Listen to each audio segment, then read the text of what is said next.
আসসালামু আলাইকুম প্রিয় মৎস্য চাষী ভাই ও বন্ধুগণ, আশা করি সকলেই ভালো আছেন। তো আজকে আমরা আলোচনা করব গুলশা মাছের একক চাষ ও পুকুর প্রস্তুতি নিয়ে। সাধারণত 15 থেকে 25% এর যে কোনো পুকুরে যেখানে পানির গভীরতা 1 থেকে 1.5 মিটার থাকে এমন পুকুরে মাছের একক চাষের জন্য উপযোগী। পুকুরের পাড় মেরামত ও পুকুরের সাইডে গাছ থাকলে গাছপালার ডালগুলো কেটে নিতে হবে। প্রতি শতাংশে 1 কেজি হারে চুন প্রয়োগ করতে হবে। চুন প্রয়োগের 2-3 দিন পর প্রতি শতাংশে 6 কেজি হারে গোবর প্রয়োগ করতে হবে। গোবর সার প্রয়োগের 4-5 দিন পর প্রতি শতাংশে 50 গ্রাম ইউরিয়া ও 100 গ্রাম টিএসপি পানিতে গুলিয়ে ছিটিয়ে দিতে হবে।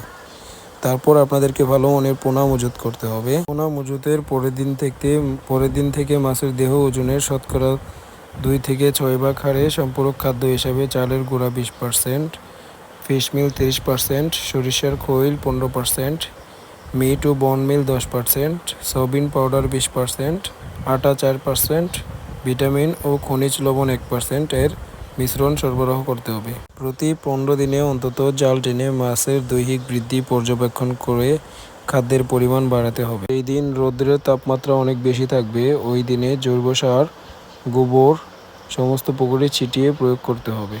সপ্তাহে একবার পুকুরে হরা টানতে হবে। পুকুরে পানি কমে গেলে বাহির থেকে বিশুদ্ধ পানি সরবরাহ করতে হবে। পানির স্বচ্ছতা 20 সেন্টিমিটারের মধ্যে সীমিত থাকলে সার প্রয়োগ করতে হবে। এই পদ্ধতিতে চাষ করে আপনারাও হতে পারেন একজন সফল চাষি। যে কোনো পোনার জন্য আমাদের সাথে যোগাযোগ করতে পারেন ভিডিও স্ক্রিনে দেওয়া নাম্বার।